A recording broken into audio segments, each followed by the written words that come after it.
Shalom, shalom, Baruch Hashem. Hoje eu vou estar abordando um tema do noaísmo, do Bnei Noa. É uma introdução aos métodos terapêuticos noaítas.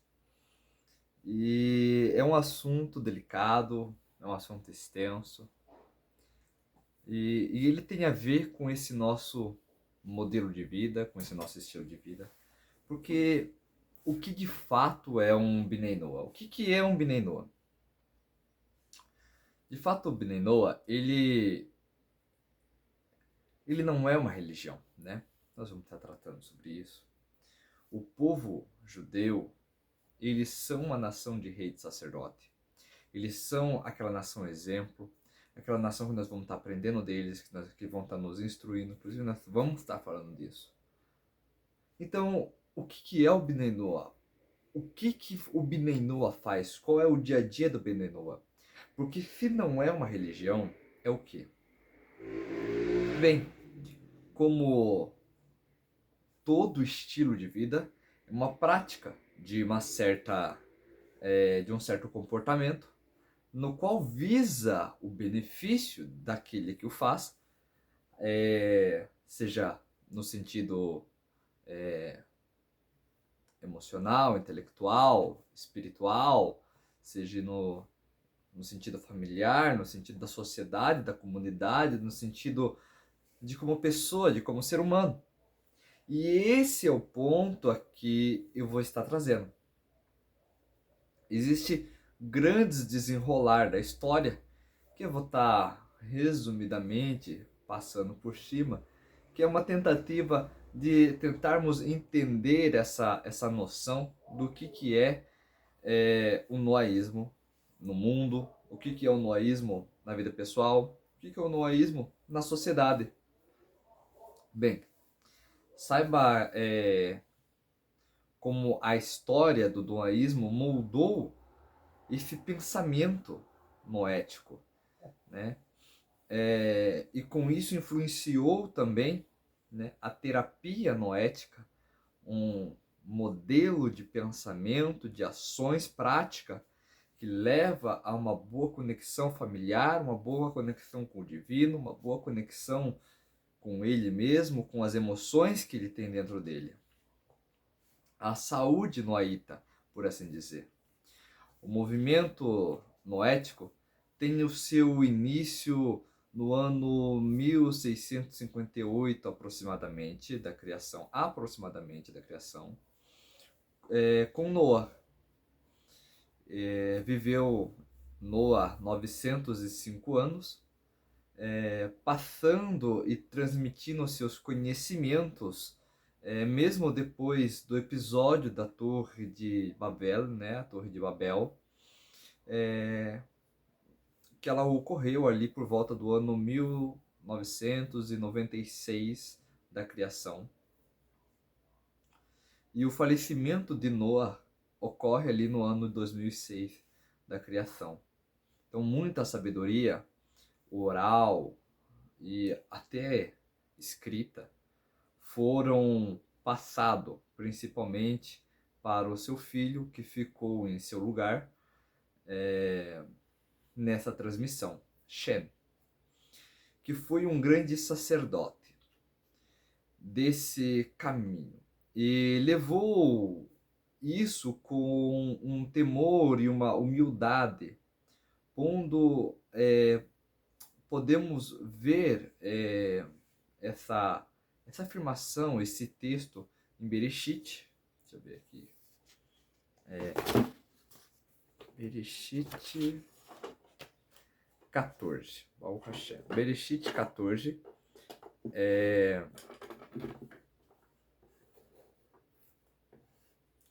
Em Bereshit 14, 18, onde lá é trazido sobre Malquitzedek. Bem, literalmente, Malquitzedek é rei justo.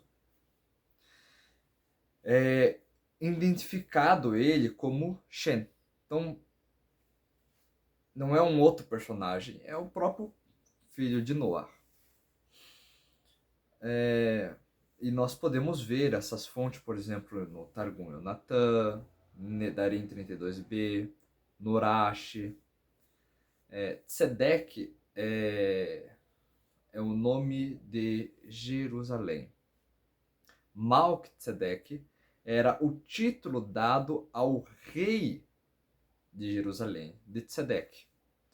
É igual a história de Faraó não ser o nome do indivíduo que, nesse caso, era o rei no Egito. E nós podemos ver uma fonte dessa, por exemplo, em Radak e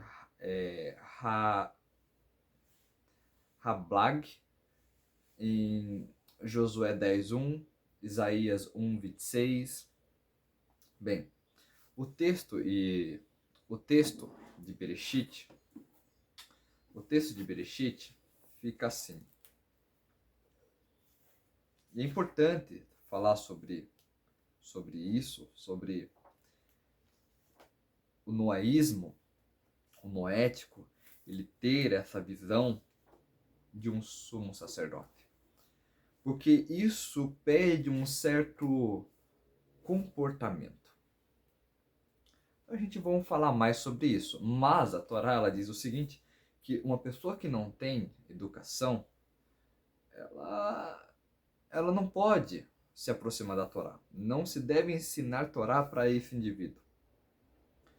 Então a gente percebe que quando a gente fala sobre alguém que vai aprender a Torá, que vai aprender de forma sincera, de forma verdadeira, a transmissão dessas 7 temas, da chamada 7 leis de Noé, que vão ramificar e vão crescer em várias mitzvot, a gente percebe que existe um certo comportamento que é exigido da pessoa para ela ter o envolvimento com essas mitzvot, com esses mandamentos.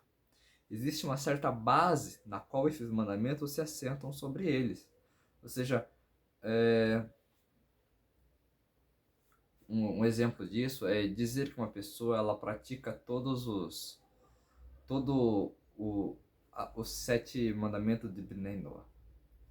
E algumas ramificações, não todas, porque se fosse todas não teria esse problema que eu iria relatar aqui agora.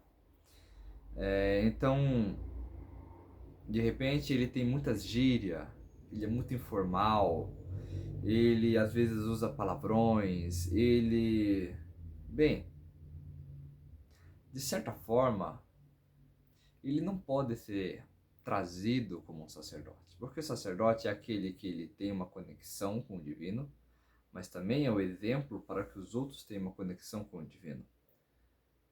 E esse é o ponto aqui. É claro que estou fazendo aqui só uma alusão. Nós vamos ler aqui o que está em Bereshit 14:18. Malquitzedek, rei de Shalem, trouxe pão e vinho e era um sacerdote de Deus, o Altíssimo. Baruch Hashem. Sobre isso, o Rashi, ele traz assim. O Rashi já traz logo um Midrash, ele traz assim. O Midrash afirma que Shem, filho de Noah. Então ele traz a fonte. Targum Yonatan, Nedarim 32b, Midrash, Terrilim 76:3. Baruch Hashem.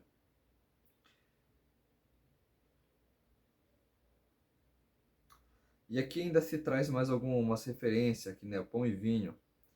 O costume é que isso fosse feito para os que voltar cansado do campo de batalha.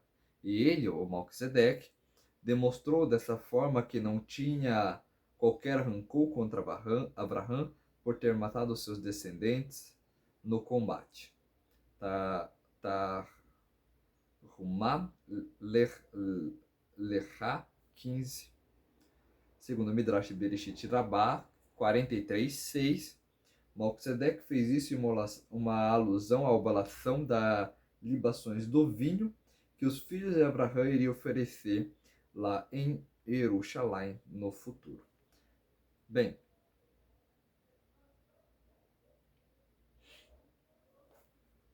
Bem, isso é extremamente importante, né?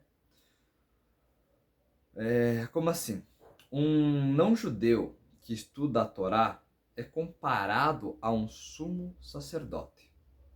Onde que está isso? Está no Talmud, Tratado de Sanhedrin 59a. Então, o não-judeu que estuda a Torá é comparado a um sumo sacerdote.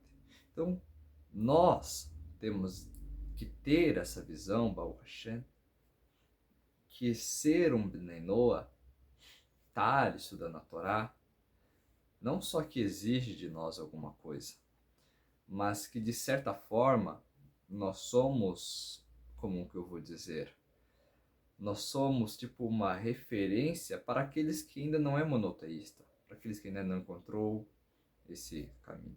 E um sacerdote, uma das grandes missões dele, além de ter um contato com o Criador, de ter um serviço divino, um trabalho nesse assunto do serviço divino, é que ele também ele está perfeito ao ponto de que ele pode atender outras pessoas, de que ele pode ajudar outras pessoas, né? A gente vai entrar nisso mais para frente, né?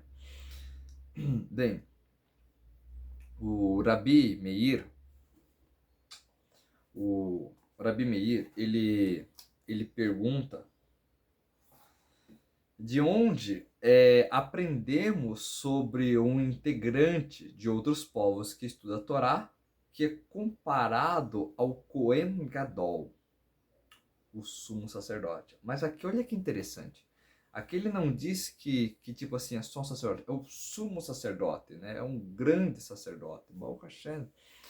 É um mérito, ou seja, nós temos que nos sentir privilegiado, nós temos que nos sentir abençoado por estar aqui.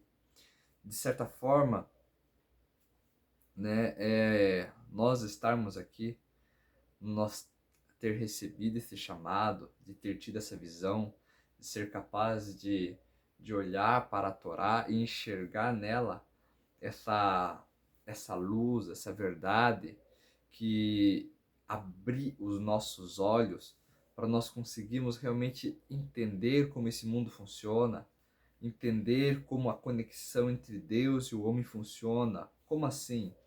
Nós conseguimos olhar e conseguimos ver que não é um homem que intercede, que não é uma pedra, que não é um pau, que não é a chuva que dá ordem, que não é o acaso que gera as coisas. Nós conseguimos ver isso. É uma grande bondade, é uma grande...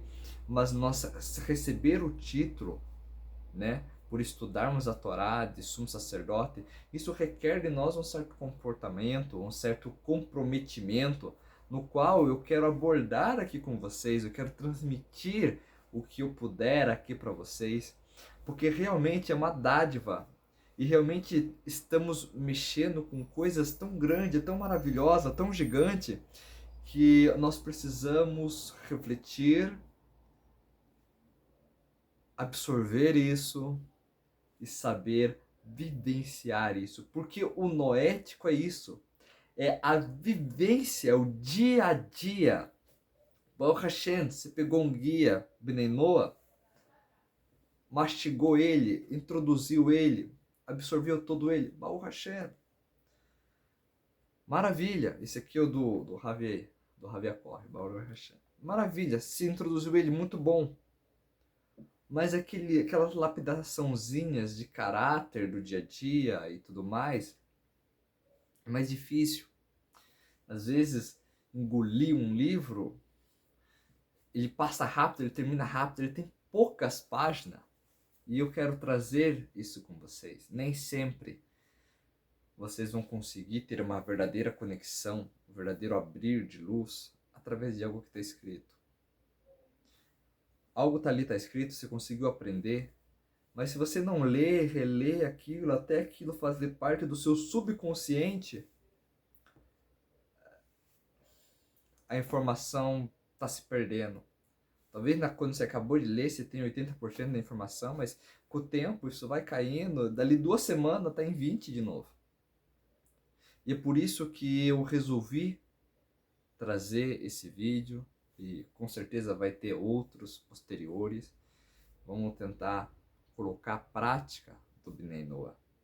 Porque o Bnei Noah, ele é uma ligação com o Criador. Uma ligação com o Criador não quer dizer que é algo abstrato, não conseguimos ver, entender, compreender. E é lá, então quando eu rezar, quando eu... Calma. Uma conexão com o Criador, ela tem muito mais do que só isso. Uma conexão com o Criador é uma conexão com o todo. É uma conexão com o meu próximo, é uma conexão com a esposa, uma conexão com o esposo, uma conexão com os filhos, é uma conexão com os pais, com os avós, com os parentes próximos, com as pessoas da rua, com a comunidade, com uma conexão com a água, com a luz, com o sol, com a lua, com a terra, com a areia, com as energias que estão à nossa volta, com essas ondas emocionais que vêm, que nos cercam. E isso é o trabalho de um sacerdote. Esse é o trabalho de um sacerdote, né? Nós vamos abordar mais isso mais para frente, de como introduzir esse conhecimento, de como realmente introduzir isso ao ponto de ele realmente fazer parte da nossa vida.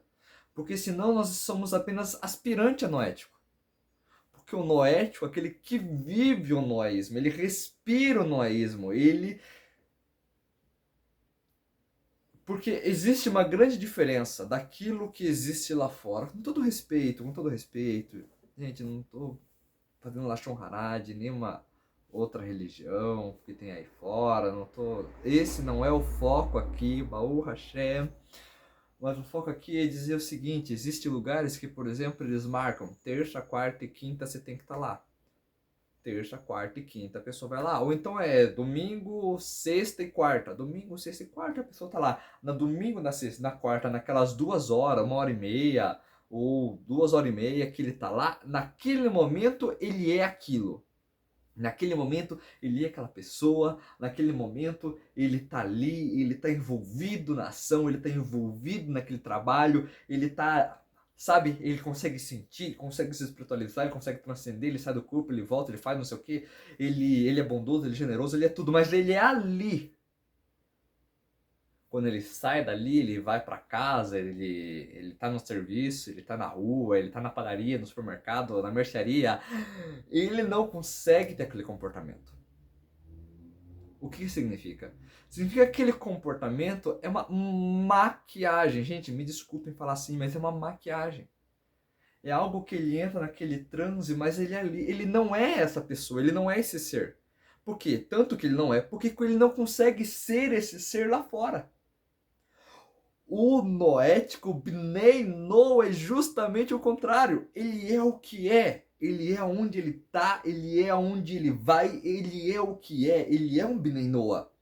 Se ele está na mercearia, ele é Bnei Noah. Se ele está no cinema, ele tem que ser um Bnei Noah. Se ele está no shopping, ele é um Bnei Noah. Se ele está na rua, ele é um Bnei Noah. Se ele está na casa, ele é um Bnei Noah. A luz está apagada, a luz está acesa, ele continua sendo um Bnei Noah. É um comportamento, é um estilo de vida. Não é uma religião que você bate cartão ou esquenta o banco 1h30. Isso não é Bnei Noah.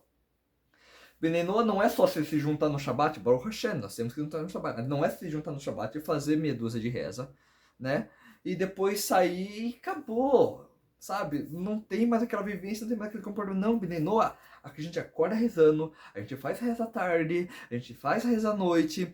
E o que é isso? Essas são as terapias, são nossos trabalhos, a gente está o tempo todo se conectando com Deus, nós estamos o tempo todo meditando, nós temos meditação, nós temos as preces, nós temos as bênçãos, nós temos as nossas palavras, nossas Ibunidut, né? Além das tefilados do Sidurim, além das rezas do Sidur, né? E é esse trabalho o tempo todo, onde nós estamos, nós pegamos um copo d'água, nós fazemos uma bênção, nós pegamos um pão, nós fazemos uma bênção, nós estamos o tempo todo envolvido ali com as energias, com as forças, com a espiritualidade, com as coisas, nós estamos sempre ali separando o que nós pode absorver daquilo que nós não pode absorver.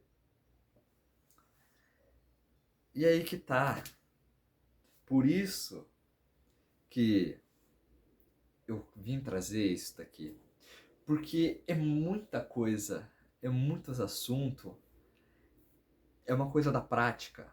O livro eu digo que para qualquer um, se você puder toda semana terminar o livro, começar ele de novo, Baruch Hashem, a gente termina o Salmo todo mês, termina a Torá toda todo ano. Existe esse segulot de terminar o Devarim no Shabbat, de terminar o Devarim numa semana, lendo uma porção, duas paraxá, né, inteira por dia, e alguma segulot para sustento, tudo bem. Veja só como é bonito. A gente tem bastante ferramentas, nós temos bastante arsenais, mas ele só funciona, só existe uma transformação na vivência. Na vivência. E através disso que eu quero introduzir aqui, trazer essa vivência e abrir a mente do que é um Bnei Noah, sabe? Tem pessoas que pensam que Bnei Noah é usar roupa preta que nem judeu, chapéu igual de judeu, e sair por aí. Não é só isso. Sabe, Bnei Noah não é algo que você veste, é algo que você escancara, que você abre. Bnei Noah é algo que você abre as portas. Então, você está começando novo, se você está, ou já está faz tempo, mas não teve essa conexão, então eu vou estar dizendo aqui que nós temos a responsabilidade de sermos como um sacerdote. Existe isso. Então, o Rabi Meir, ele perguntou, né, de onde nós podemos aprender sobre um integrante de outros povos que estuda a Torá, que é comparado a um Kohen Gadol, um sumo sacerdote. Pois está escrito no livro de Vaikra, capítulo 18:5, que não farão eles as pessoas e viveram. Não está escrito que farão os Kohanim, o sacerdote, os Leviim, os levita, ou os Israelim das nações,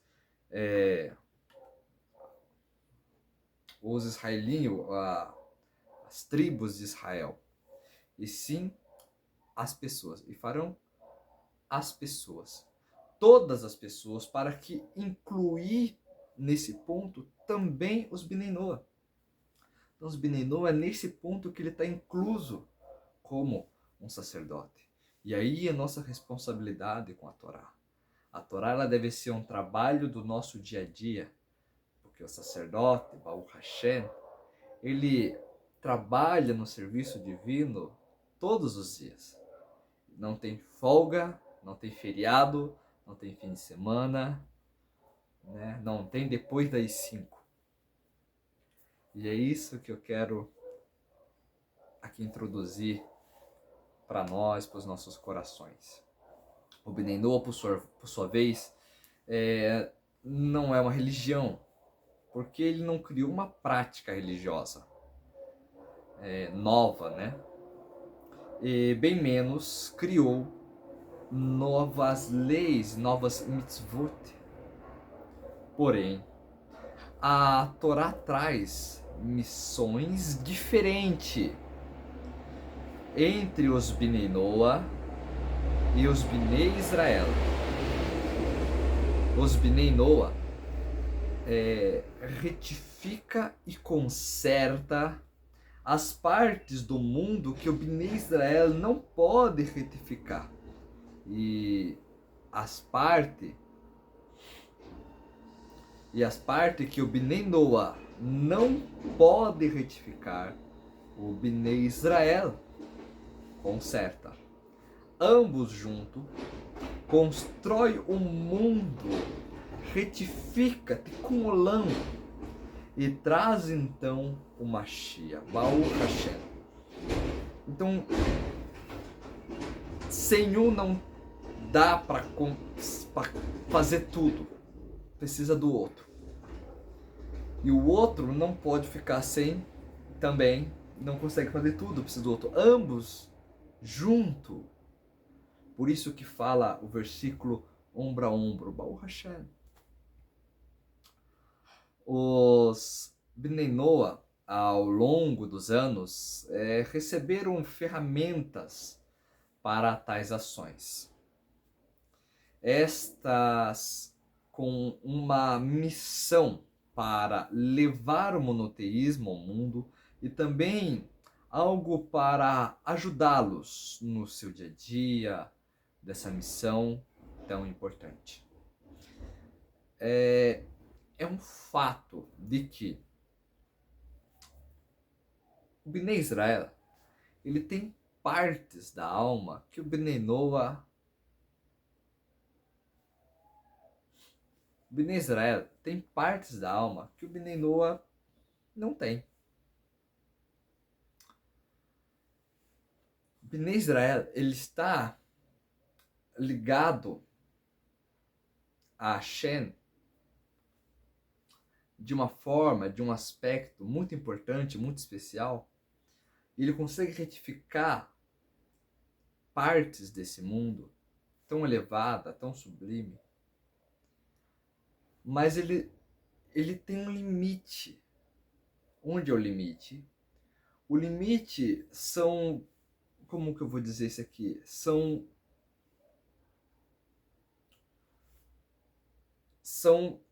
É como a árvore da Sefirot, ela tem dois lados. Tem bondade, tem severidade. Ele tem um limite.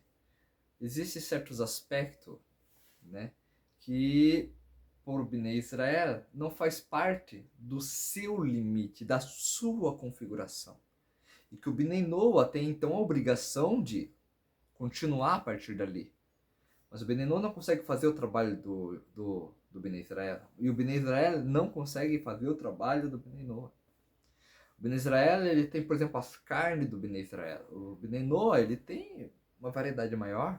Ele consegue retificar ali coisas que para o Bnei Israel pode ser considerado impuro. Por Bnei Israel. Mas por Bnei Noah, não. E aqui que está a grande diferença, porque o mundo todo precisa ser elevado. O mundo todo precisa mudar, precisa passar por esse conserto. Uma hora a gente pode trazer só sobre esse assunto de conserto do mundo, mas o Bnei Noah, então, ele tem uma missão. E foi dado a ele ferramentas para que ele conseguisse fazer essa missão. Parte disso, nós aprendemos em Bereshit 25:6. Aos filhos da concubina que Abraham tinha tomado, Abraham deu presentes. Bem, eu vou abrir essa parte, ela é um pouquinho complexa, para nós que estamos abrindo esse leque, mas é uma introdução isso daqui, é só para a gente ter um geral, um assunto, ver, clarear de uma forma mais abrangente esse assunto do Bnei Noah, né? Baruch Hashem. Então é 25:6.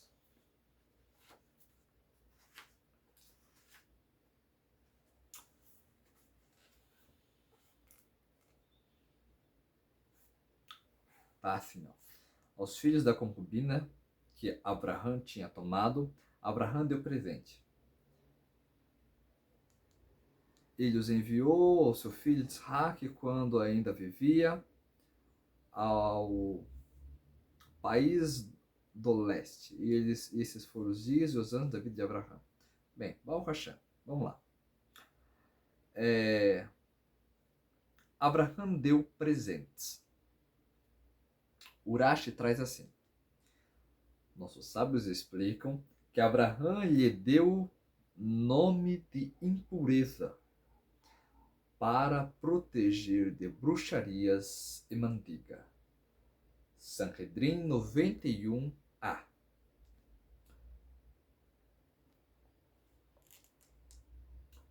Bem, esse ponto aqui é o seguinte. É um cuidado que nós temos que ter com essa parte aqui. O que significa isso daqui? Esses foram para o Oriente, o Extremo Oriente. E lá eles se espalharam, e espalharam também o propósito que Abraham tinha, né? Se, se tiverem um pouco do conhecimento do desejo de Abraham, né? Abraham, uma hora nós podemos trazer algo só sobre isso, que Abraham ele tinha esse desejo de espalhar o monoteísmo do mundo. Então Abraham ele tinha muito dessa força de ele querer espalhar, só que ele tinha uma missão separada dessa, que era criar o Bnei Israel, que era ter o Bnei Israel de alguma forma, né? Então teve várias tentativas e tal, e assim que ele consegue, depois que ele consegue, que ele criou ali o Bnei Israel, né, através de Sara, de Isaac, né, seria depois de Isaac, né, seria com Yaakov ainda, né, mas na hora que ele conseguiu cumprir a missão dele, Sara, ela chega os dias dela e então ele casa novamente, ele casa com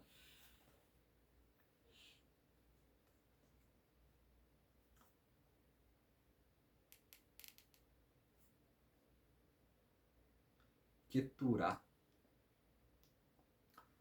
Aqui traz assim, ó, verso 6, o verso fala assim, a palavra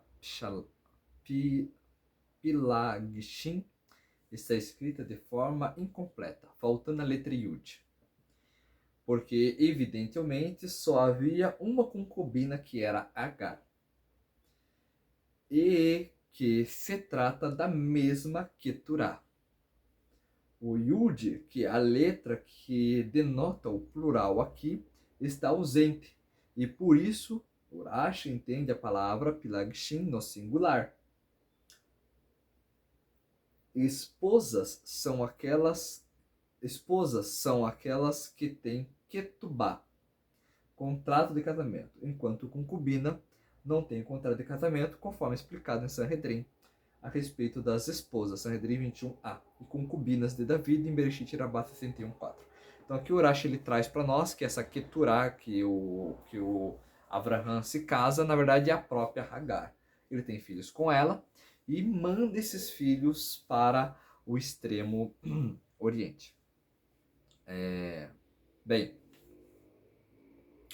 então Abraham tinha muito dessa vontade de espalhar monoteísmo. Mas é claro que tipo assim, o monoteísmo ele só funciona quando existe uma ideia centralizada. Como assim, André? Uma ideia centralizada? Já monoteísmo deveria ser centralizado? Eu vou explicar.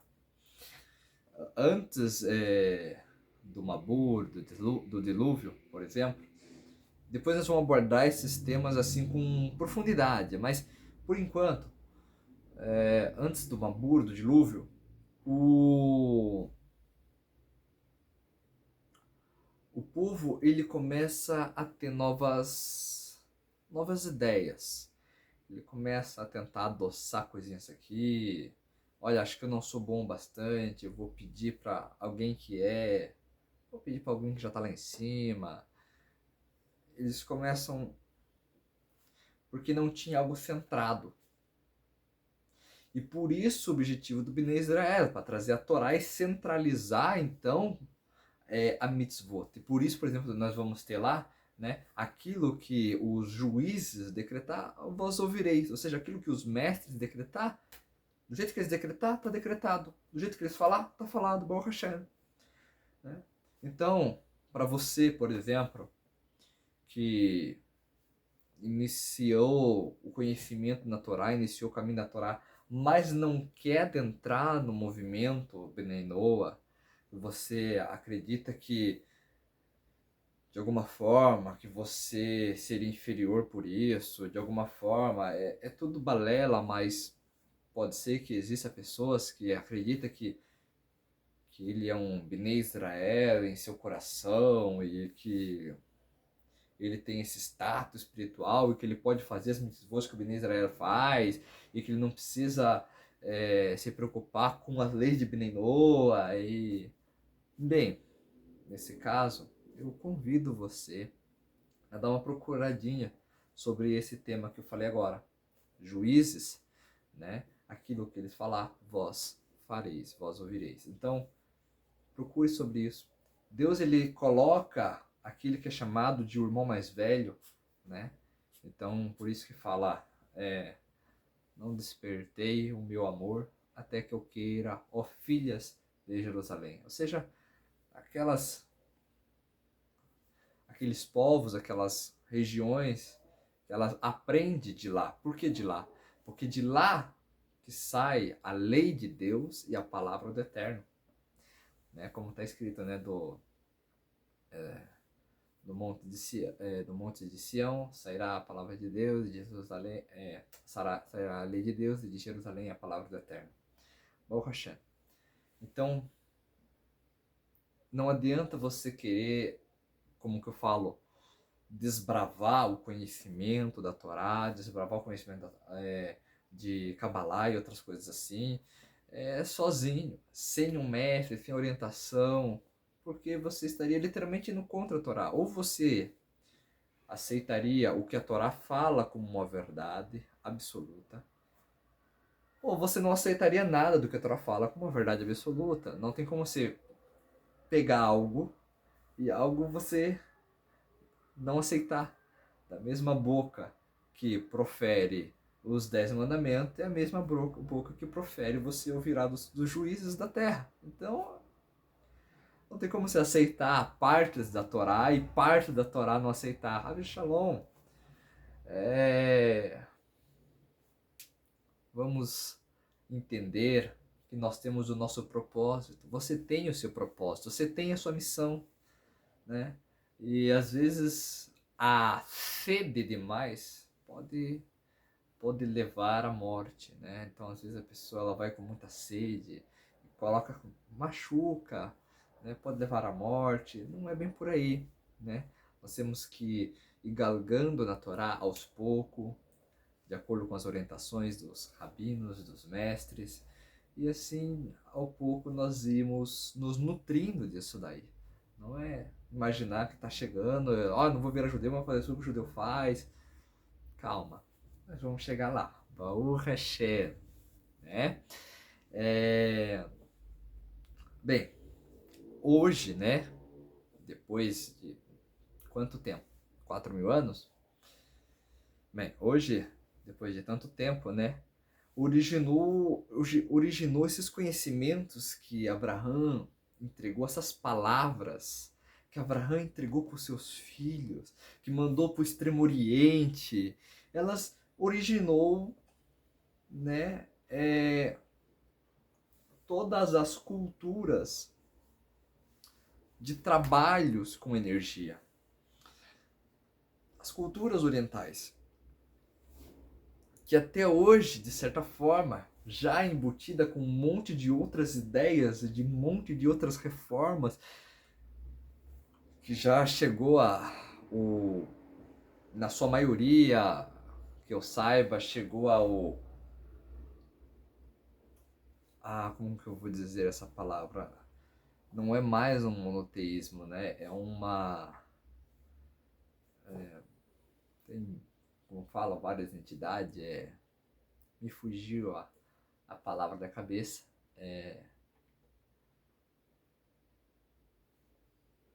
Bem, eu esqueci a palavra agora, né? Baruch Hashem. Logo, com certeza eu vou lembrar. Então, hoje nós temos conhecimento, por exemplo, daquilo que se diz a medicina chinesa, né? A acupuntura, todas essas ferramentas não são mais como no seu princípio, logicamente, né? Quando não tinha nela a influência do politeísmo. Baruch Hashem, lembrei, né? Consegui falar, né? Então hoje elas são influenciadas, né, pelo politeísmo, né? Rabi Shalom, né, é uma prática que não tem como um Benenô absorver alguma coisa disso. Mesmo assim, muito dessas essências sobreviveram, como nós vemos no hinduísmo, por exemplo. Como assim? O hinduísmo é uma religião antiga, né? E nela existe um dos seres ali mais importante, chamado de Brahma. Brahma são as letras de Avraham. Ou seja, E agora? Brahmanismo Abrahamismo, Abrahanismo, ou seja, um dos principais entidades dos hindus é Abraham. Uma essência importante dessa ferramenta que Abraham deixa, ela sobrevive.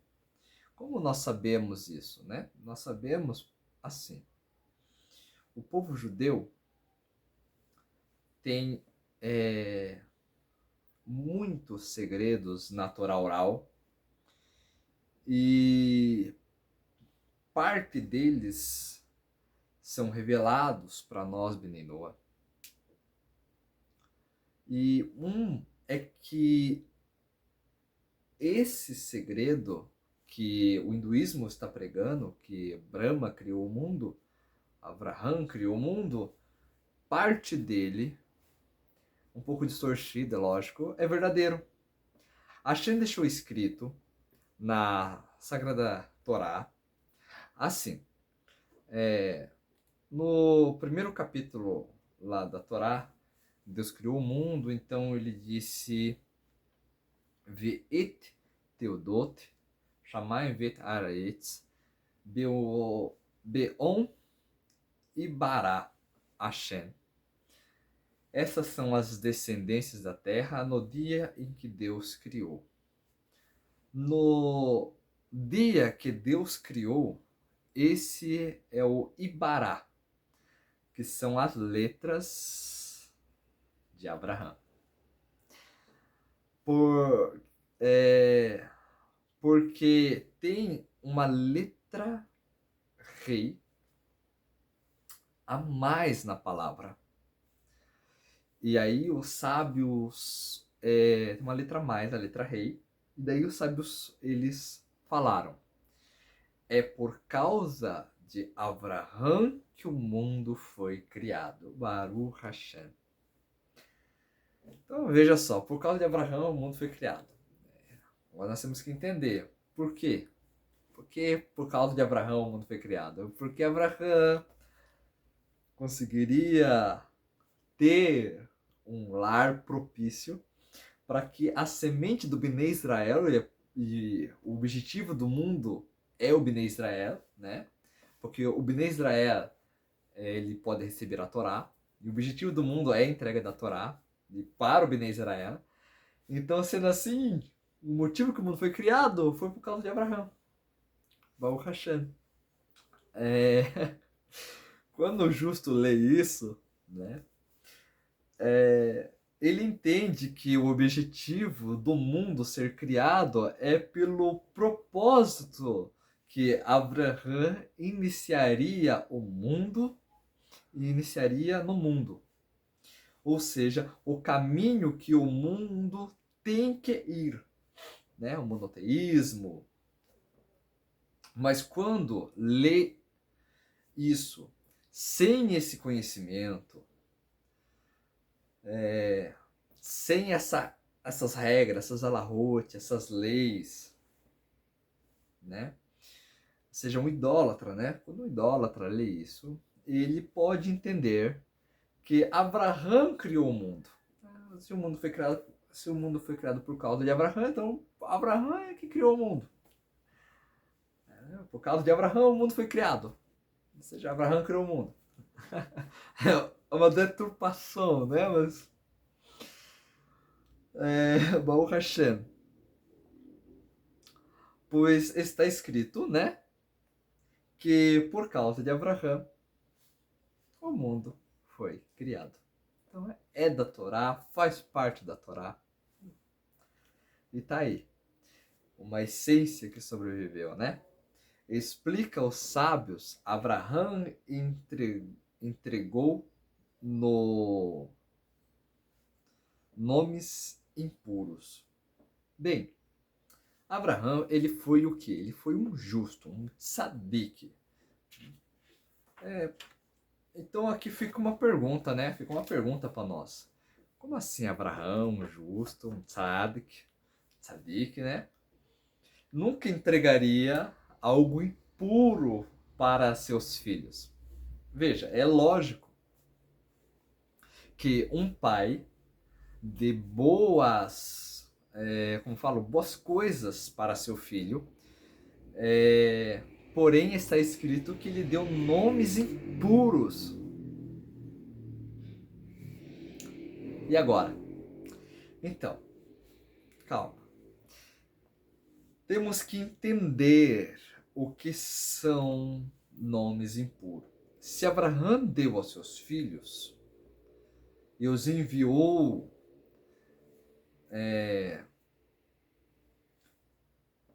numa missão, disseminou eles pelo mundo, é lógico que isso é coisa boa. É fato que isso é coisa boa. Então, por que os sábios explicam impuro?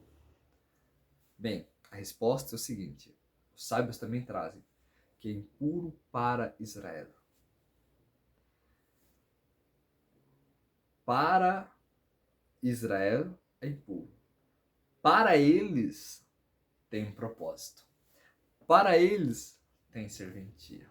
Baruch Hashem. Então vamos tentar entender isso na história, vamos tentar entender isso na cronologia, coisas que a gente não aprende na aula de história, na escola secular, mas coisas que a gente sabe que faz parte da Torá, que está ali. Então vamos interiorizar, vamos começar a enxergar esse mundo como ele é de verdade, e não como as políticas, as tendências, as influências tentam mostrar, tentam revelar para nós o mundo. Tá.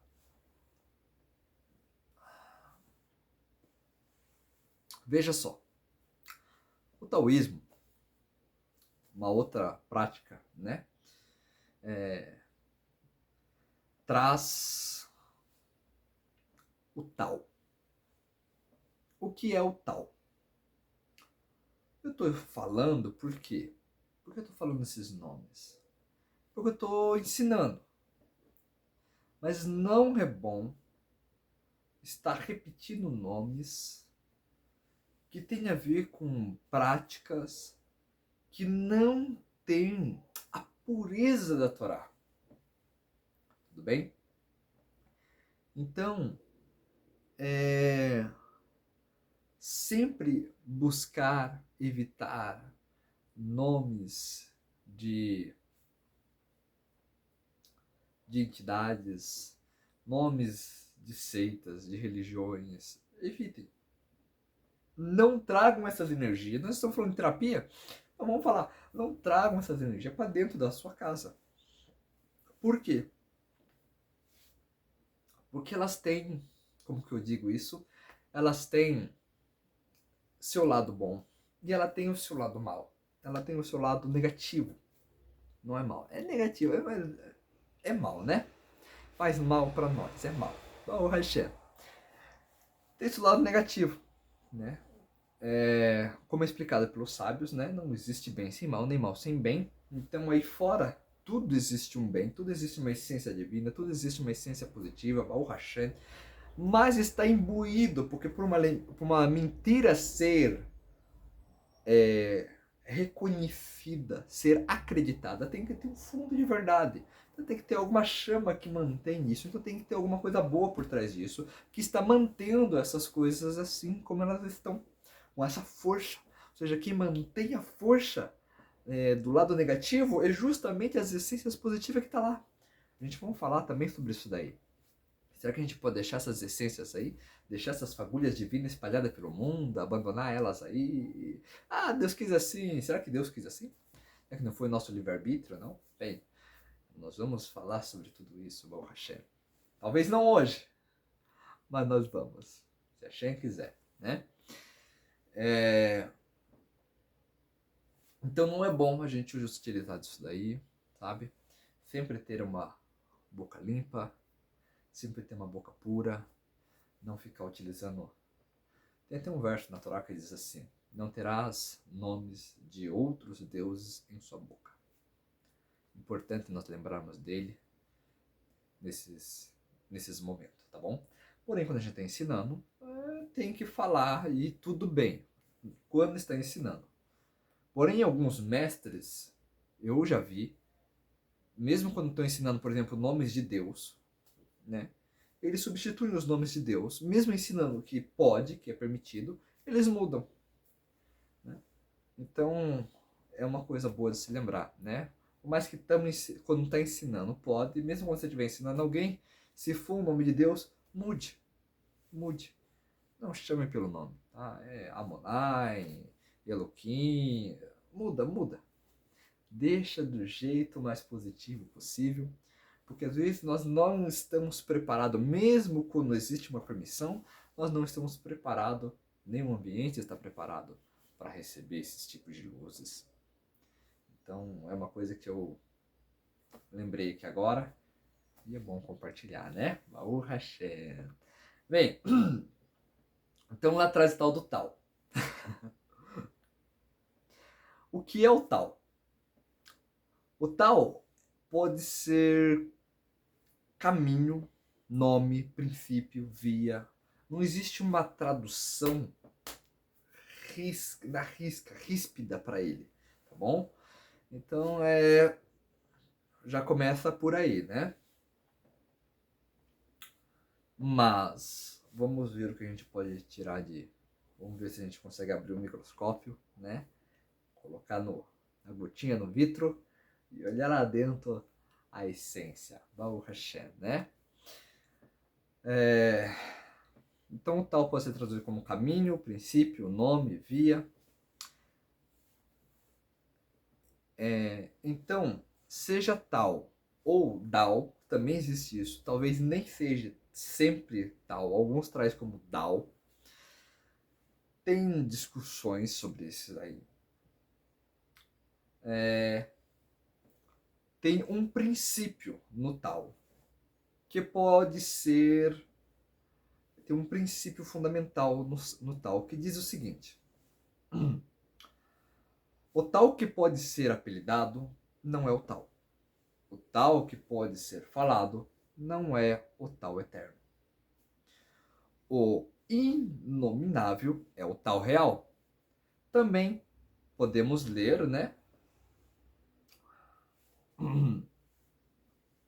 Podemos ler assim: o caminho que não pode ser ensinado é o caminho eterno, o nome que... Eterno não é o nome que pode ser falado. O nome eterno é inominável. É o eterno real. O inominável é o eterno real, né? Ou seja, tudo que pode se ensinar não é verdade real. O nome que pode ser nomeado não é o nome eterno. E o inominável é o eterno real.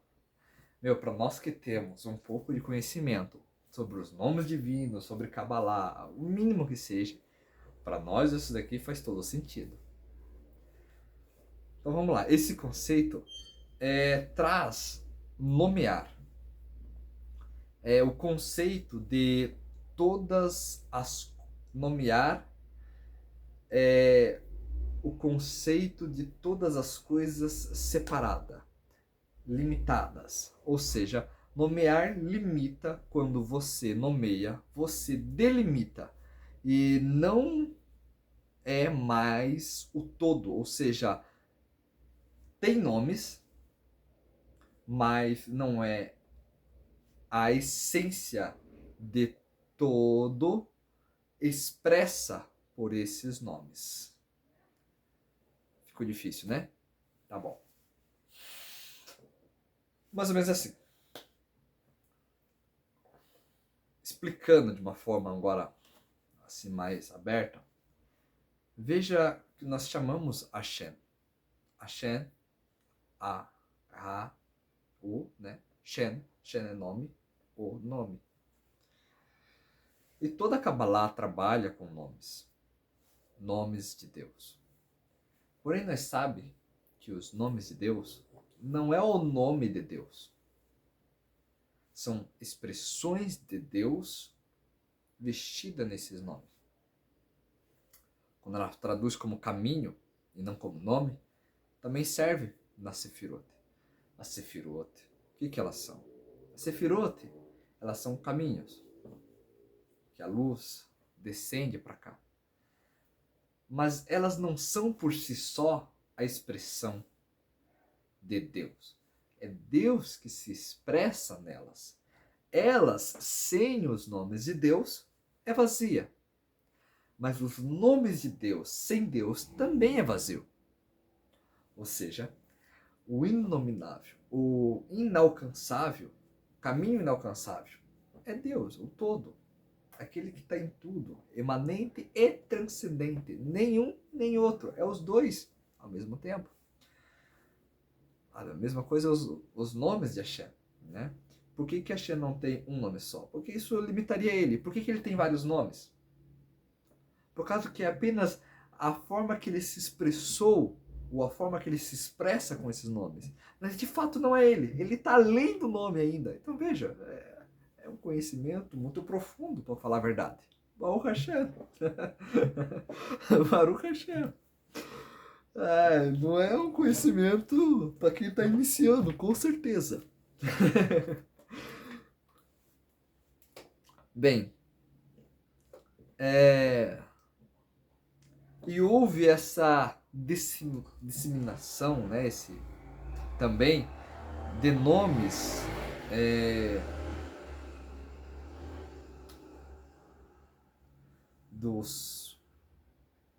dos Israel, dos filhos de Israel, do povo de Israel. Não pode se conectar, né? Pois a configuração. Isso aqui é uma coisa importante, gente. A configuração desses nomes é proibida por Israel. O Bnei Israel, mexer com esses nomes é proibido. Mexer com os nomes desses são proibidos por Bnei Israel. Porém, para as nações é permitida. Então aqui nós temos que também entender um ponto específico de entender a nossa missão, né?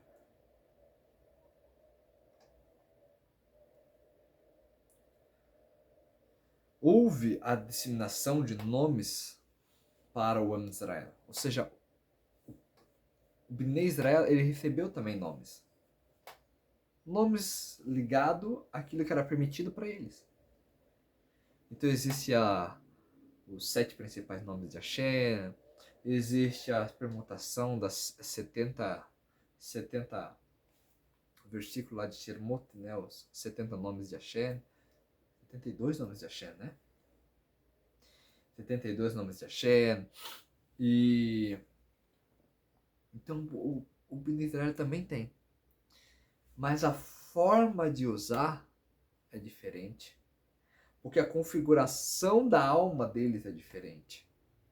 E o mais importante, a ligação desses nomes para o Bnei Israel, os nomes de Hashem, ele pode usar. Faz parte, tá na configuração da alma deles. Esses outros nomes não tá. Baruch Hashem. Ou seja, Hashem, ele sempre cria algo meio dual nesse mundo, né?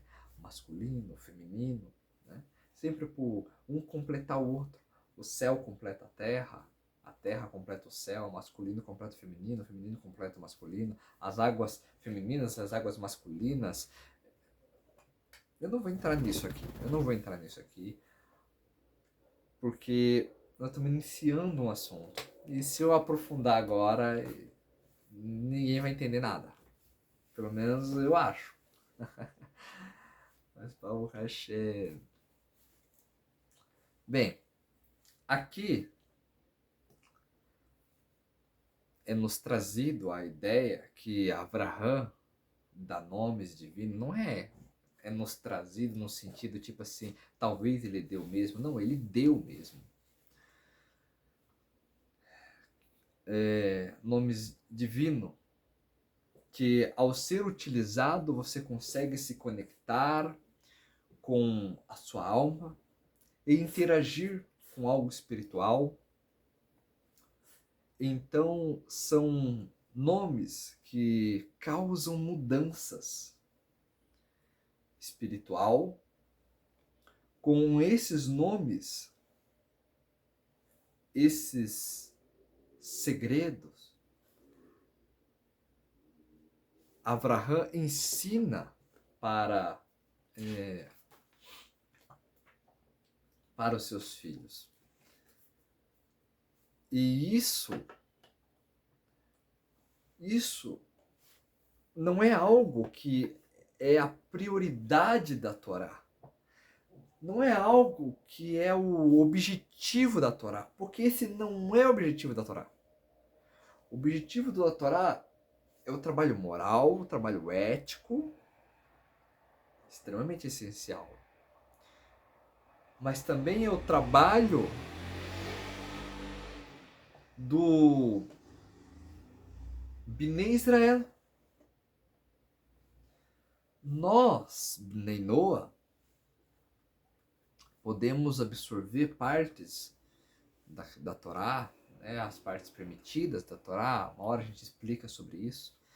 Não é que o Bnei Noah tem partes proibidas, vamos dizer assim. É que certas partes não têm assunto para Bnei Noah. Ou que o nível daqueles Bnei Noah não está coerente a esse tipo de assunto. E assim tem várias discussões. Por exemplo, existe situações que é trazido para nós que o Bnei Noah ele tem acesso a Torá de forma toda. E tem situações que é nos trazido que o Bnei Noah não tem acesso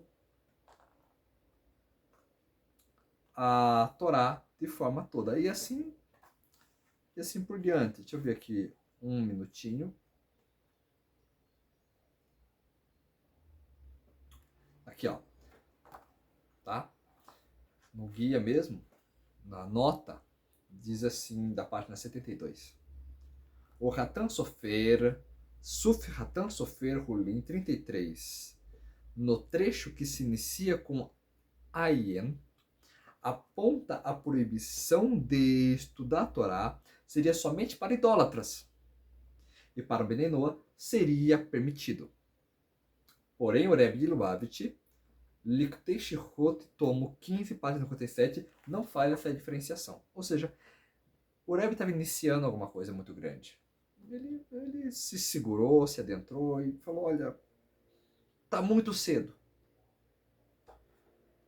Aqui já em outro momento, o Ratan Sofer, ele fala o seguinte, olha, se for Bnei Noah mesmo, se existir Bnei Noah mesmo, ele pode estudar a Torá oral. Baal Hashem. Mas se for Bnei Noah mesmo, é por isso que nós estamos aqui. É por isso que estou aqui falando sobre nós melhorar o nosso dia a dia, a nossa prática. É por isso que eu estou trazendo essa introdução. Para nós consertar nosso dia e nós termos dentro de nós isso.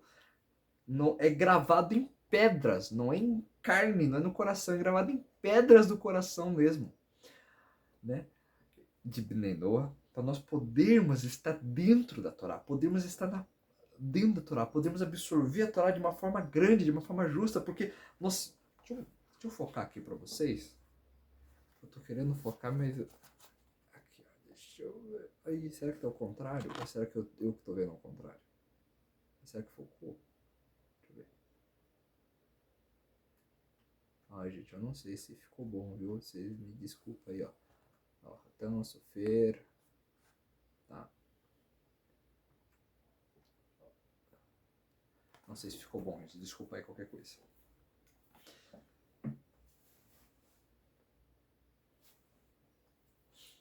Por isso que eu estou trazendo isso daqui para nós.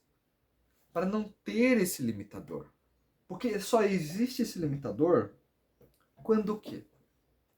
Quando existe algo aspirante. Ah, são aspirante a Penenoa. O que eles fazem? Eles fazem isso, eles fazem aquilo, mas não fazem aquilo outro, não fazem aquilo lá. É assim, essa não vamos ficar nessa configuração. Primeiro porque é ridículo, porque isso não é Penenoa, né? Eu tenho um texto aqui, inclusive eu já coloquei ele no meu canal, eu emprestei ele aqui do Problema de Muitos Livros, esse aqui, ó.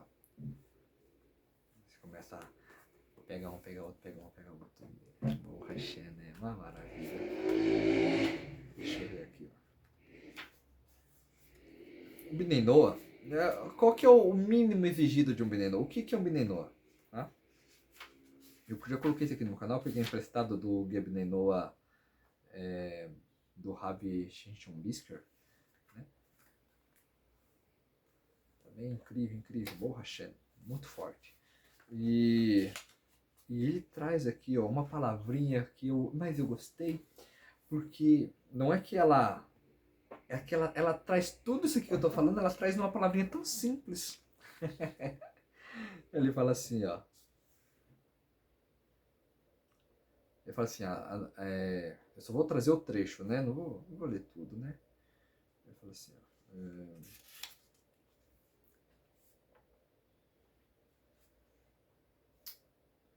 Os filhos descendentes de Noé,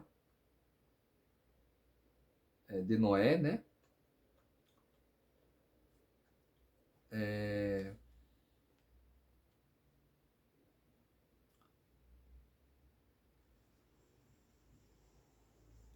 Aqui, ó. Perdão, agora achei, ó. Porque todos os povos do mundo não são chamados de filhos de Adão. Noé também não é descendente de Adão. De fato, até a vinda de Noé, a humanidade era chamada de descendentes de Adão. Para glorificar Adão, perdão, os filhos descendentes de Adão, não para glorificar Adão, e sim como um lembrete, como se estivesse sendo dito: vocês são filhos de Adão que transgrediu o preceito de Deus. Em seguida, ali ele vai trazendo uma outra parte, daí ele traz lá na frente lá. Na chegada de Noé, a humanidade passou a ser conhecida como filhos de Noé, como consta em Bereshit 6:9. Essas são as gerações de Noé. Após o dilúvio, ou seja, depois, né, daquele episódio do Mabur e tudo mais, né, o versículo relaciona a humanidade com Adão. Voltou para Adão de novo. E não com Noé. Está escrito assim: Deus desceu para ver a cidade da torre que construíram os filhos descendentes de Adão.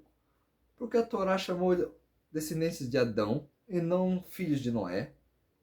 Resposta: uma vez que eles transgrediram o preceito de Deus, eles foram relacionados a Adão, que também transgrediu o preceito de Deus. Então, aqui, ó. Aqui, de mais pra frente, ele fala assim, ó. Não, ó, ele fala assim, ó.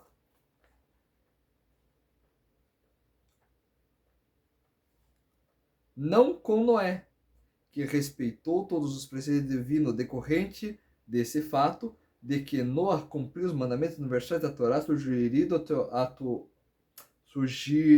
surgiu a atual necessidade de chamar os integrantes dos povos do mundo que cumpre devotando a Hashem, que cumpre devotando a Hashem de Noaítas, pois todos os povos do mundo são Bnei Noa, descendentes de Noé, mas nem todas as pessoas dos povos do mundo são observantes dos mandamentos noaíticos, cientes de que Deus os deu, ele através de Moshe no monte Har Sinai. Então aqui a gente percebe uma coisa: humanidade todo mundo é. Bnei Noa tem muito disso, né? Pode ver que as leis de um mestre, as leis de um pai é parecida, né? Porque na Torá, um pai e um Rav é igual. O Rav é como um pai para aquele aluno. E assim somos nós. No momento que nós queremos ser como Noa, quem foi Noa? Ah, Noa foi o cara que construiu um barquinho? Não! Noa foi aquele que andou com Deus. Meu amigo, Noa foi aquele que andou com Deus. Quando a gente fala que alguém é como que nós estamos tentando ser como Noa, é algo muito sério. Aqui, ó. Deixa eu ver aqui. É algo muito sério, né? Realmente, ó. Noé era um justo perfeito em sua geração. Noé caminhava com Deus. Baú Hashem. Isso está em 6, verso 9. 6, verso 9. Isso mesmo? Deixa eu ver.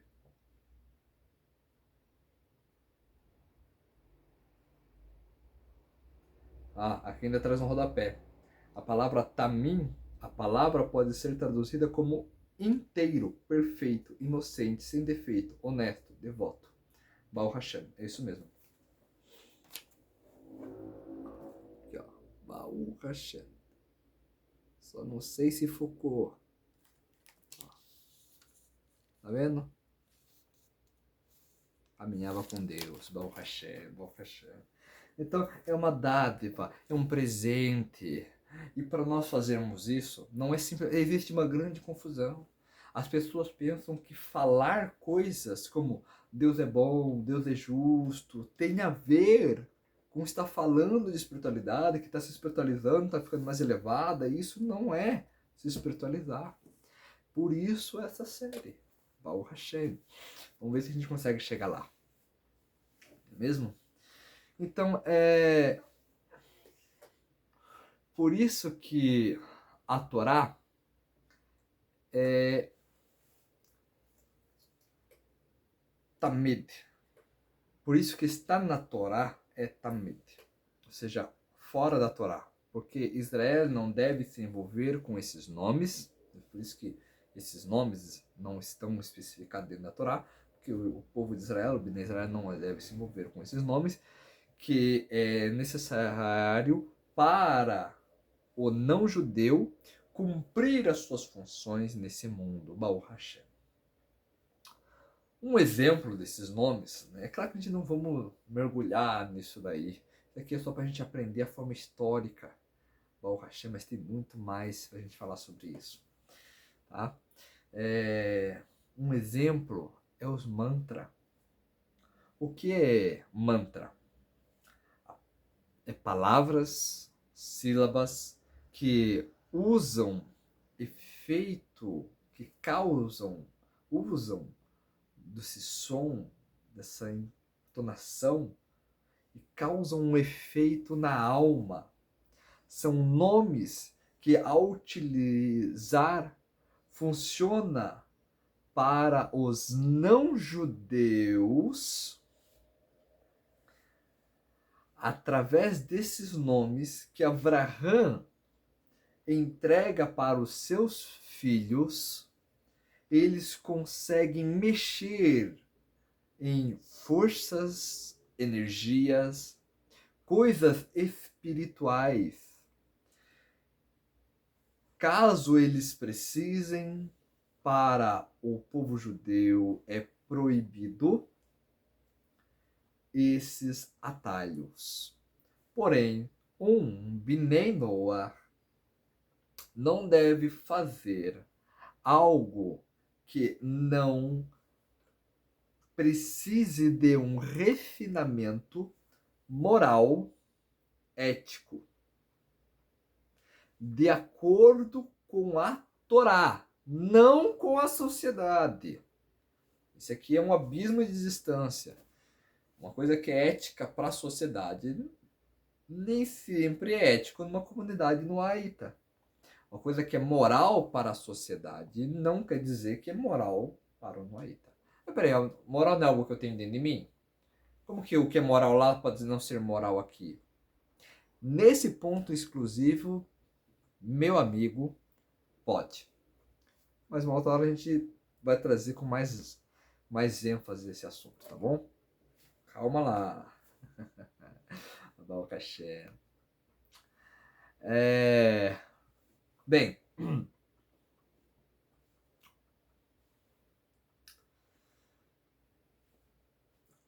como algo técnico, pois esse caminho abre as portas para erros, ignorância.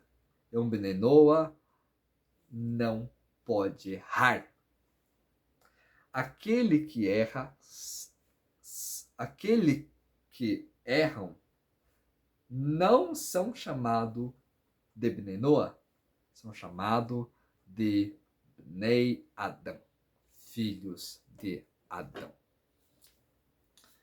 Uma vez que, como Adão, esse também transgrediu, não como Noé, que respeitou todos os preceitos divinos. Por isso, depois de Noé, a Torá disse aos filhos de Noé: essas são as gerações de Noé, Bereshit 6:9. Porém, quando há transgressão, que já foi explicado, quando há transgressão, a Torá disse: Deus desceu para ver a cidade, a torre que construiu os descendentes de Adão, mostrando que somos chamados de Bnei Noach não porque o mundo todo defende de Noah, mas porque Noah é um professor, um mestre,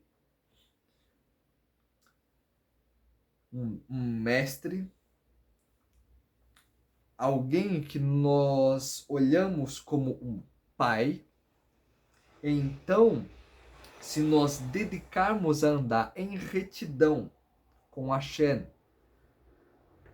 como Noah andou, somos seus alunos por imitá-lo. Então, assim podemos receber o título de filhos de Bnei Noach, filhos de Noé. Pode surgir a dúvida se esse conhecimento, esse ensino, também tem partes que é de Abraão. Então, por que não nos chamamos Bnei Avraham em vez de nos chamarmos Bnei Noah? A resposta que eu posso trazer hoje é dividida em duas. É que Avraham entrou com cuidado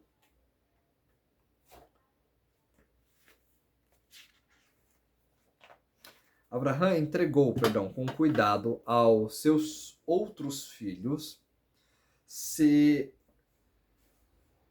aquilo que Abraham entregou com cuidado aos seus outros filhos, como ainda não tinha a Torá e o povo judeu para orientar as nações, aquilo se descendeu e desceu até a idolatria.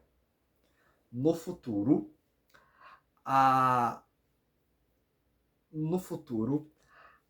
essas fagulhas, essas fagulhas divinas, fagulhas de sabedorias boas, que descenderam de Abraão, elas serão retificadas.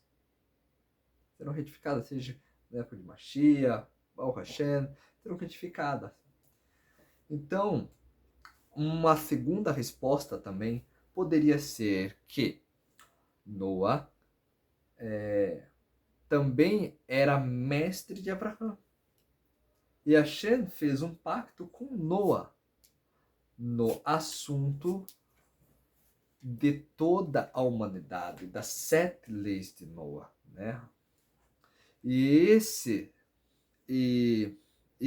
teve então o mérito de que Abraão cumprisse as mitzvot que foi outorgada a Deus, mas pactuada com Noa.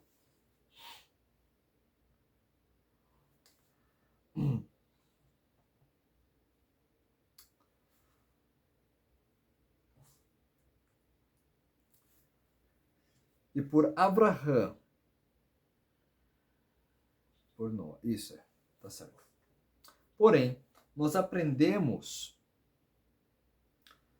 isso na Torá, que as escrituras e a Torá oral, Torá escrita, Torá oral, por Moshe, é que coloca para nós as leis de Noa. Por que, então, não somos chamados de Bnei Moshe? Afinal, foi com Moisés que foi transmitida, né, 3.200 anos atrás, foi transmitida na Torá, de certa forma, escrito as leis de Noa. A resposta também é simples. Porque o objetivo de Moshe escrevê-las é para que nós entendêssemos que eles são povo de reis e sacerdote e que nós deveremos aprender com eles, como eles sendo o nosso mestre. E também porque de nada adianta conhecer todas as leis, todos os seus detalhes, todos os seus segredos, se não acreditar que a Torá de Moshe é verdadeira.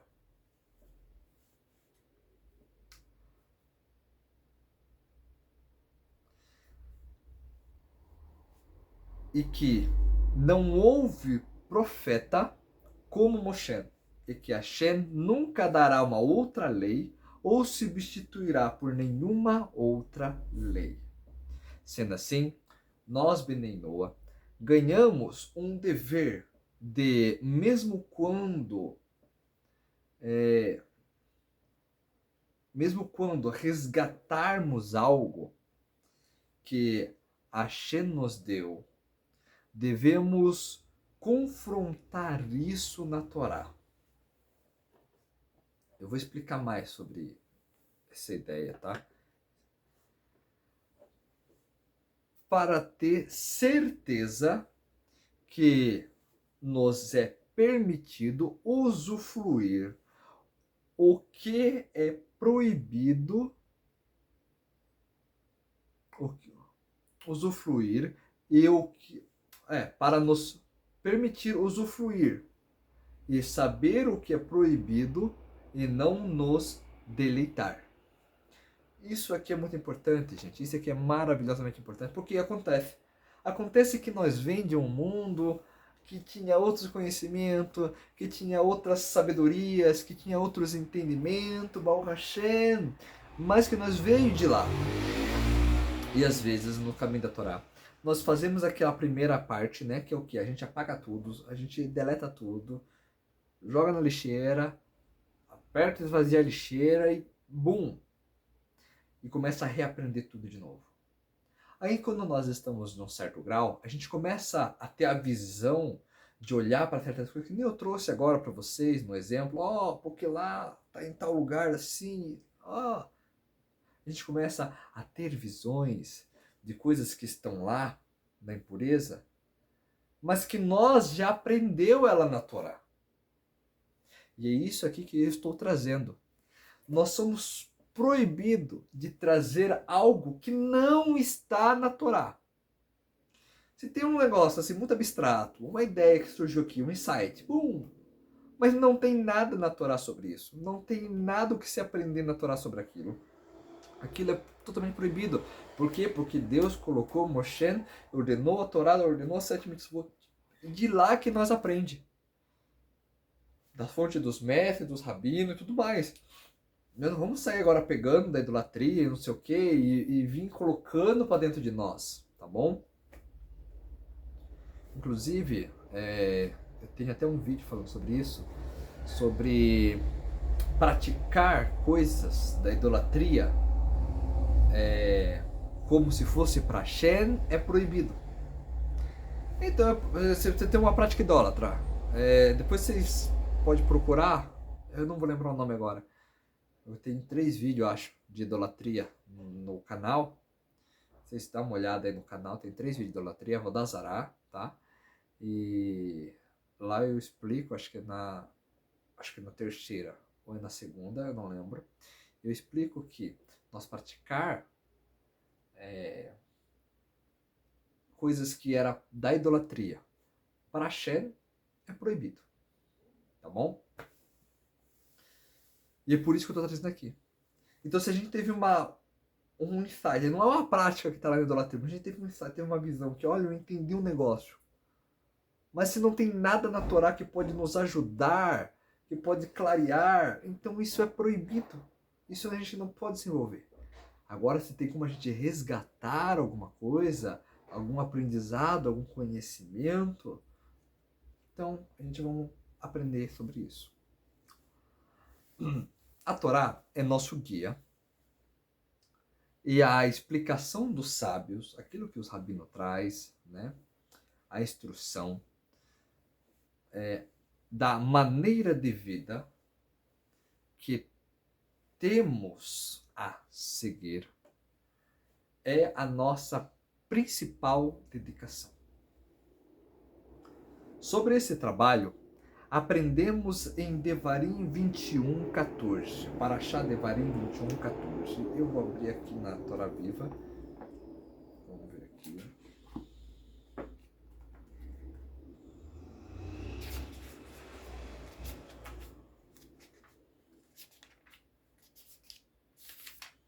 Baruch Hashem.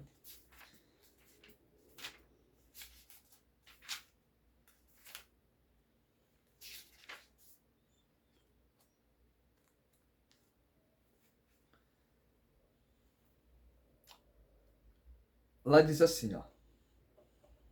Primeiro eu vou ler, depois eu vou explicar, tá bom? Com calma.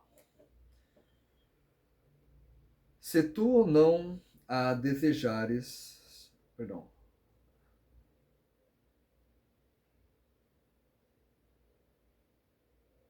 Ah, tá, não é 14.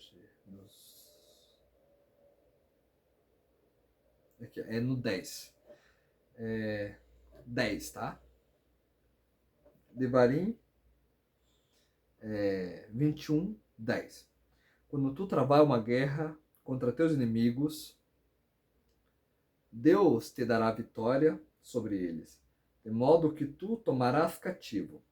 Se tu vires uma mulher bonita entre os prisioneiros e desejares, tu podes tomá-la como mulher. Em tal caso, quando tu trouxeres para casa, ela deve raspar a cabeça, deixar descer as unhas, ela deve tirar as roupas de cativa, permanecer em tua casa um mês completo, enlutado por seu pai e mãe, somente então tu podes ter intimidade com ela e a possuir, fazendo a tua esposa. Se não a desejares, então tu deves deixá-la ir livre, uma vez que afligiste. Tu não podes vendê-la ou mantê-la tua serva. Baruch Hashem. Bem, quando saíres, né, para a guerra contra os seus inimigos, os inimigos, né, são os desvios, as forças do mal, a má inclinação, que busca seduzir através das ideias, sensações subjetivas para para que assim ela se desalinhe, nos desalinhe moralmente, espiritualmente de Hashem. O eterno teu Deus entregar em tuas mãos, ou seja, a sua consciência se abre, você se enche, essa força que busca aliciar e deles levar cativo, e você se permite preencher a sua consciência com o entendimento desse ato distorcido que apenas difunde hoje um mal no mundo. Isso é, você para isso é para observar essa força, essa ideia, entender esse potencial e essência que se conecta com aquilo que é correto dentro de você. Você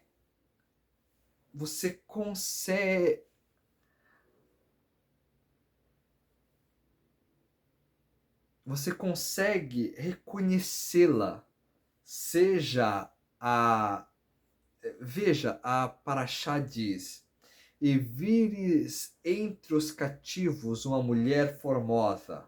Aqui nós vemos que só nos fascina aquilo que identificamos, e desejares e tomar para ti por mulher. Então,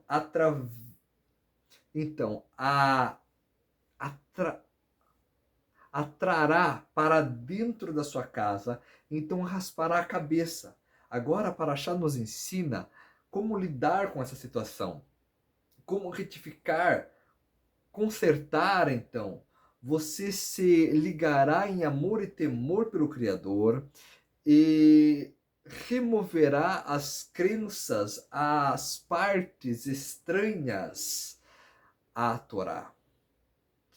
Toda distorsão moral, filosófica, perversa e crenças, todas elas, seja ateístas, panteísmo, ateísmo, cinismo, seja o que for, para assim olhar e aferir diretamente o que vai sobrar dela.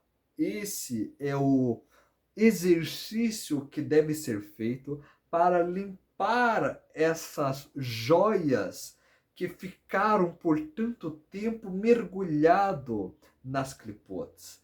Veja o perigo disso e a importância também de permitir isso continuar nas forças do mal. E que nós, Bnei Noah, para certos assuntos como esse em questão, somos os únicos que podem fazer isso, e tão proibido, que é tão proibido aos judeus, com todos os detalhes. Como o Shabat, com todos os detalhes, é proibido para nós. Cada um retifica as partes desse mundo e juntos chegamos ao objetivo, que é o mesmo, um mundo melhor, o Olam Rabá. E deixará crescer as unhas, renovando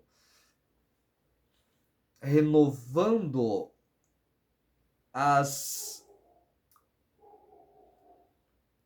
indulgências necessárias e sobras, que removendo e renovando as indulgências necessárias e sobras que podem desviar o objetivo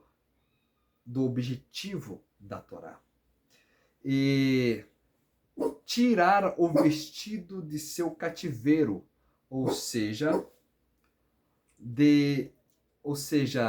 tirar de sua mente os atos incoerentes, não ético, não moral, de sobre elas.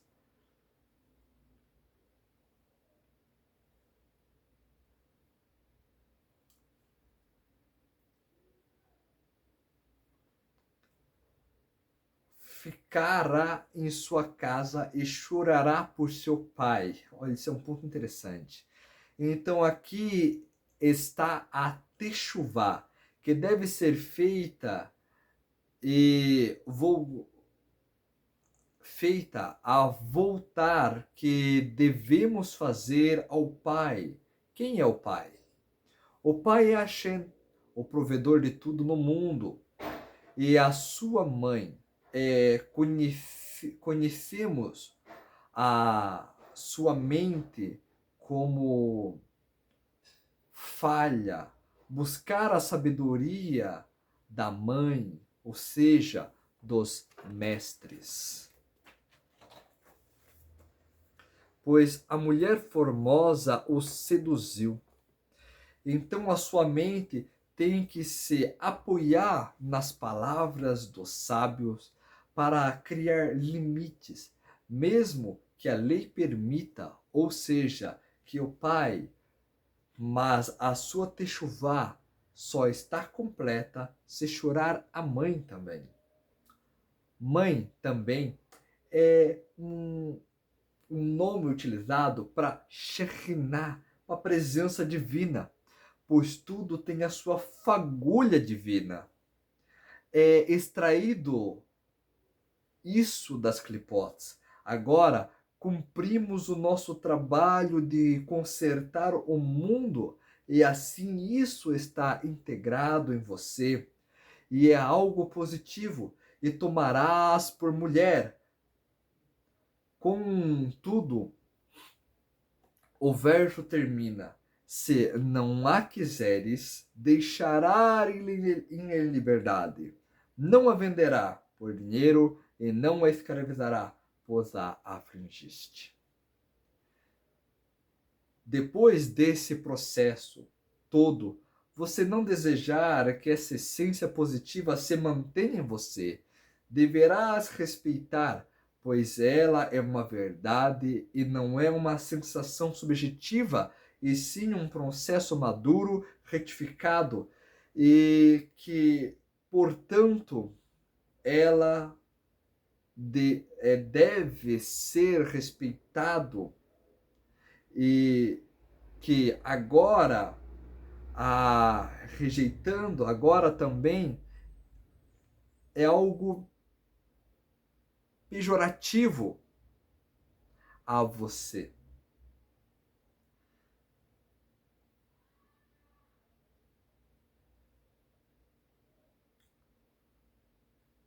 Rejeitando agora também é uma pena não desposá-la, pois ela foi totalmente afligida e a essência que resta é pura e retificada.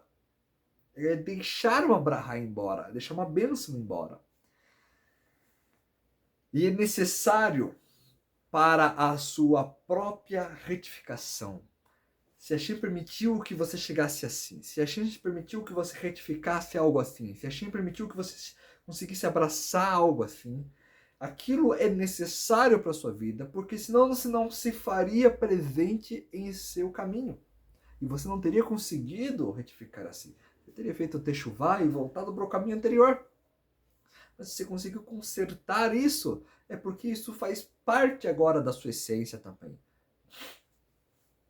Sendo assim, passando pelo filtro da Torá, todo o conhecimento do todo, que é Hashem, para um Bnei Noah é permitido, com todo o assunto de ética moral trabalhado e se trabalhando. A ética e moral é a base do Bnei Noah, sendo a transmissão dos sábios de Israel a nossa principal fonte de conhecimento, desde Moshe Rabbeinu aos mestres de hoje, que são aceitos claramente pelo judaísmo ortodoxo rabínico. não é mestres em geral, né? Tipo, professor de português, matemática, todo respeito a eles, mas nós estamos falando sobre as coisas relacionadas a Bnei Noach. Então está relacionado também a luz divina da Torá e a transmissão divina de seus mestres. De forma verdadeira, autêntica. Mesmo no período do Taná e depois nos outros períodos, seja dos Tanaim, Amoraim, Savoraim, Geunim, Rishonim, Aharonim e todos eles. O nosso dever é aprender humildemente de todos, sem ter preferidos, pois de todos aprendemos a mesma Torá. É claro que para alguns é mais fácil, para outros é mais fácil outro. Alguns mestres da atualidade vão trazer mais de um, mais de outro, mas nós temos sempre que ter em mente que qualquer oportunidade dos mestres de hoje, que eles citarem mestres, qualquer um deles, nós abraçarmos cada palavra como se fosse a única palavra da existência. Porque a palavra dos sábios, ela não é apenas uma cerca para nós não é uma cerca para nós não errarmos. Ela também não é uma cerca para a Torá, para que a Torá não se perca. Ela é mais do que isso. Elas são os degraus para o nosso dia a dia. Baruch Hashem. E assim,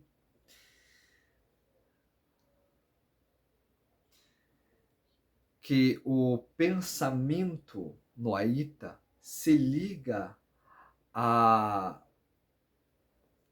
às terapias, aos caminhos, aos estilos de vida que estão conectados com o povo judeu através dessa conexão que recebemos dos mestres, das partes permitidas da Torá.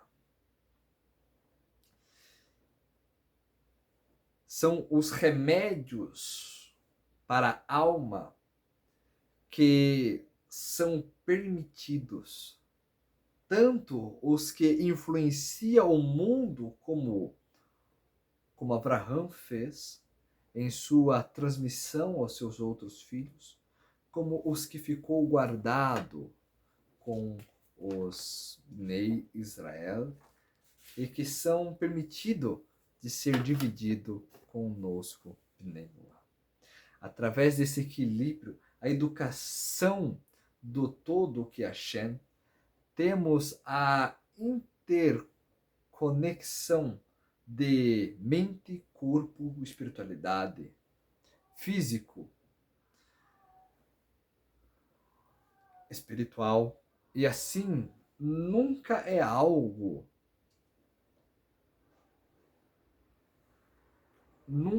nunca é algo todo já revelado, mas sempre há partes a serem reveladas. E esse é o princípio para nós, Bnei Noach, dos nossos pensamentos, da nossa percepção e nossa percepção do mundo, das nossas perspectiva de agir, de influenciar o mundo, de influenciar as pessoas, de influenciarmos primeiramente a nós mesmos. É através sempre de um processo humilde de retificação que nós podemos nos conectar com essa gigantesca, essa infinita obra que é a Torá, e aquilo que descende dela, seja a Torá oral, seja os conselhos que nós aprendemos dos mestres atualmente, seja os insights que nós temos e que conseguimos, como foi explicado aqui, retificá-los, limpá-los, purificá-los ao ponto que eles estejam presentes. E eu quero terminar dizendo uma coisa: quando você tiver algo que saiu, que você retificou, lembre de escrever, lembre de anotar, lembre de registrar, lembre de colocar. Sempre faça um registro. Uma coisa que um Bnei Noah não pode ver sem, na próxima aula eu vou falar muito sobre isso. Uma coisa que Bnei Noah não pode estar sem é um diário. Você tem que ter um diário. Mas não chega lá. Bem, eu me despeço de vocês por aqui. Deixo vocês com toda essa gama, esse caminho de pensamento, né? Shalom, shalom. E até a próxima, se Deus quiser.